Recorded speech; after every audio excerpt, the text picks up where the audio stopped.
Hello student, स्वागत है आप सभी को आपके इस स्टडी प्लेटफॉर्म इंटेलिजेंट फैमिली पे।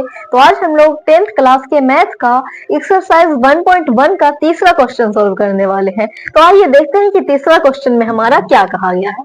तीसरा क्वेश्चन में कहा गया है कि किसी परेड में, यानी परेड है जिसमें 616 सदस्यों वाली एक सेना की टुकड़ी को, एक सेना है जिसमें 616 सदस्य है, उसको 32 सदस्यों वाले आर्मी बैंड के पीछे मार्च करना है।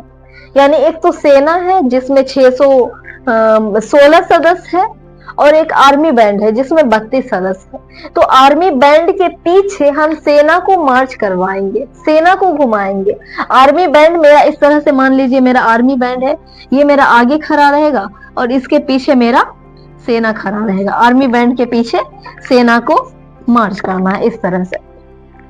दोनों समूहों को, आर्मी बैंड को और सेना, दोनों समूहों को समान संख्या वाले स्तंभों में मार्च करना है। समान संख्या वाले स्तंभों में कहने का मतलब ये है कि एक स्तंभ में, एक लाइन में हम जितना आर्मी बैंड दिए हैं, दूसरे लाइन में भी मेरा उतना ही आर्मी बैंड होना चाहिए, तीसरे लाइन में भी मेरा उतना ही आर्मी बैंड होना चाहिए।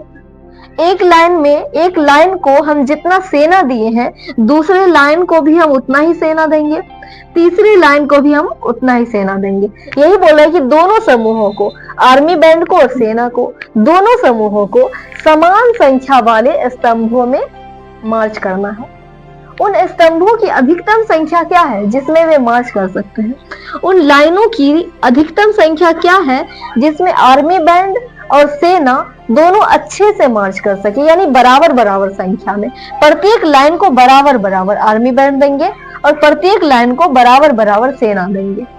ठीक है, अब देखते हैं कि इस क्वेश्चन को कैसे बनाया जाए, यानी अधिक से अधिक हम लाइन कितना बनाए जिसमें हम प्रत्येक लाइन को बराबर बराबर सेना देंगे। यानी प्रत्येक एक लाइन में हम जितना सेना दिए, दूसरे लाइन में भी उतना ही होगा, तीसरे लाइन में भी उतना ही होगा। एक लाइन में हम जितना आर्मी बैंड दिए, दूसरे लाइन में भी उतना ही आर्मी बैंड देंगे, तीसरे में उतना ही, चौथे में उतना ही, पांचवे में उतना ही देंगे। यही बोल रहा है। तो इस क्वेश्चन को सोल्व करें इससे पहले हम एक एग्जाम्पल लेंगे और उस एग्जाम्पल के जरिए हम क्वेश्चन को समझने की कोशिश करेंगे। तो आइए एक एग्जाम्पल लेते हैं। मान लीजिए कि मेरे पास 20 कलम है,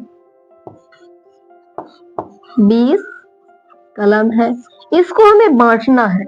बांटना किस में है? 5 आदमियों में, 5 आदमियों में बांटना है।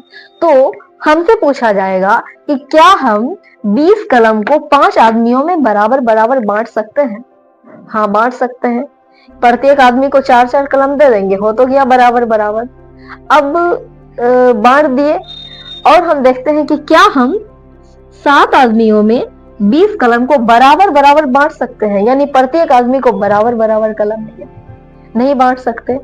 क्यों नहीं बांट सकते? क्योंकि 7 से ये जो 20 है इसमें भाग नहीं लग रहा है, 7 से 20 में भाग नहीं लग रहा है, लेकिन 5 आदमियों में बांट सकते हैं। क्यों बांट सकते हैं? क्योंकि 5 से 20 में भाग लग जाता है, 5 चौका 20, 4 बार में भाग लग जाता है। मेरे कहने का मतलब ये है कि कोई भी चीज हमको बांटना होता है, हम तभी बांट सकते हैं बराबर बराबर संख्या में जब उसमें जितने आदमियों में हमें बांटना होता है उससे मेरा पूरी भाग लग जाए, तभी हम बराबर बराबर बांट सकते हैं। इसी टाइप का ये क्वेश्चन हमारा है जिसमें मान लीजिए कि मेरा दिया है क्या, कि सेना है, सेना कितना है? 616 और आर्मी बैंड है, वो है मेरा आर्मी बैंड। आर्मी बैंड कितना है? वो है मेरा 32। सेना और आर्मी बैंड को सजाना है। किसमें सजाना है? लाइनों में सजाना है, स्तंभ में सजाना है।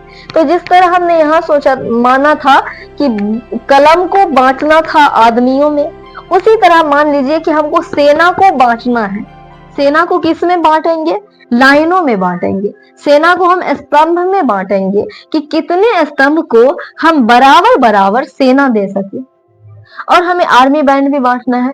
कितने स्तंभ को हम बराबर बराबर आर्मी बैंड दे सके। तो हमने देखा था कि बराबर बराबर संख्या में हम तभी दे सकते हैं जब मेरा यहाँ 5 से, यानी जितने आदमियों में बांटना होता था उससे भाग लग जाए 20 में।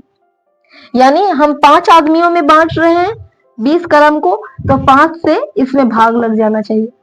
यहाँ हम जितने लाइनों में बांटेंगे, जितने लाइनों में बांटेंगे उससे इसमें भाग लग जाना चाहिए, तभी हम प्रत्येक लाइन को बराबर बराबर सेना दे सकेंगे। आर्मी बैंड भी बांटना है बराबर बराबर लाइनों में, तो पर लाइन की जो संख्या होगी उससे मेरा आर्मी बैंड की जो संख्या 32 है ये भी विभाजित हो जाए, इसमें भी भाग लग जाए। भाग लगेगा तभी तो हम प्रत्येक लाइन को बराबर बराबर बांट सकते हैं। प्रत्येक लाइन में हम बराबर बराबर सेना और बराबर बराबर आर्मी बैंड बांट सकते हैं। तो लाइनों की संख्या, स्तंभों की संख्या वह बड़ी से बड़ी संख्या होगी जिससे ये भी विभाजित हो जाए और ये भी मेरा विभाजित हो जाए। यानी लग रहा है कि हम HCF का डिफिनेशन बोल रहे हैं कि वह बड़ी से बड़ी संख्या जिससे दी गई संख्याएं विभाजित हो जाए, यानी HCF होगा।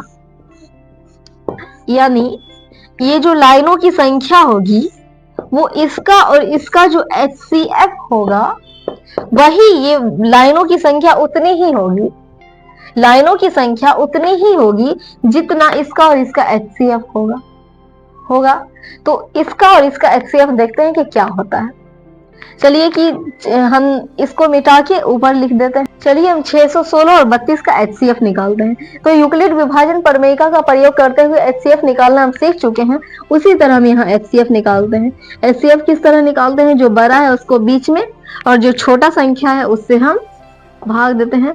एक बार में लगेगा 32 से कम 32, 11 में से 2 गया 9, 5 में से 3 गया 2, 29, 6 उतरा। अगर हम 10 बार में भाग लगाएंगे तो 320 हो जाएगा, यानी मेरा 9 बार में लगेगा। 9 दूना 18, 9 3 27 1 28, 16 में से 8 या 8, इधर खत्म।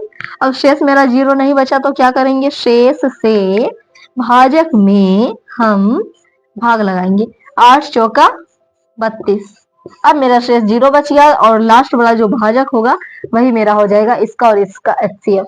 यानी 8 लाइनों की संख्या अधिक से अधिक 8 ही होगी जिससे मेरा 616 भी विभाजित हो जाएगा और 8 भी विभाजित हो जाएगा। यानी लाइनों की संख्या 8 ही होगी जिसमें हम सेना को बराबर बराबर संख्या में सजा सकेंगे। प्रत्येक लाइन में कितना सेना चला जाएगा वो हम देख सकते हैं। यानी प्रत्येक लाइन में हम बराबर बराबर सेना भी सजा सकते हैं और प्रत्येक लाइन में हम बराबर बराबर आर्मी बैंड भी सजा सकते हैं।